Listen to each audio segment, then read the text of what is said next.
کتنے میں لی تھی؟ 100 میں. بیچی کتنے میں؟ 160 میں.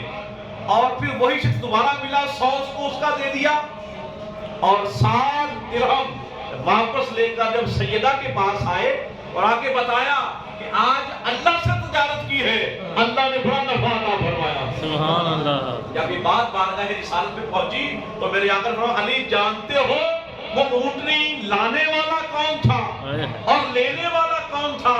علی جب تو نے اللہ کی راہ میں خیرات کی نا، ایک فقیر کو 6 درہم دیے، عرش والا بڑا راضی ہوا.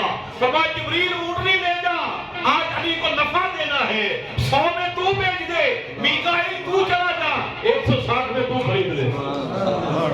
وہ جبریل میکائیل آئے تھے اور فرمایا جو اونٹنی لے کر آئے تھے وہ میری بیٹی سجدہ کی قیامت میں سواری بنے گی.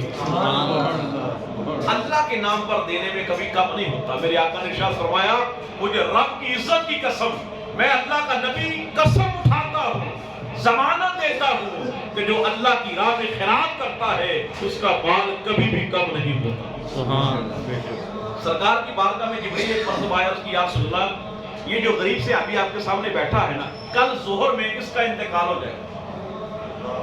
اب سرکار کو بڑا اس پر رحم آیا، کل زور تک اس کا انتقال ہو جائے گا. سرکار نے اس کو بلایا اور فرمایا تیری کوئی خواہش ہے زندگی میں؟ رحم فرمایا اور اس پر محبت کا اظہار فرمایا، بتا تیری کوئی خواہش ہے؟ اس نے عرض کیا آقا میٹھا کھانے کی زندگی میں بڑی خواہش ہے، کبھی میٹھا نہیں کھایا، میٹھا مل جائے. فرمایا اس کے علاوہ؟ عرض کیا آقا کوئی نیک بیوی مل جائے. اب کل زور میں انتقال ہو جانا ہے، لیکن فرمائش دیکھیے میری آقا نے فرمایا ابو بکر عمر عثمان اس کی شادی کی تیاری کرو. علی کو اور عثمان کو کہا بازار میں جاؤ شاپنگ کر کے آؤ، اور عمر سے اور عثمان حضرت ابو بکر سے کہا اس کی شادی کے لیے تیاری کرو. رشتہ لایا گیا، پسند ہوا، شادی طے ہو گئی.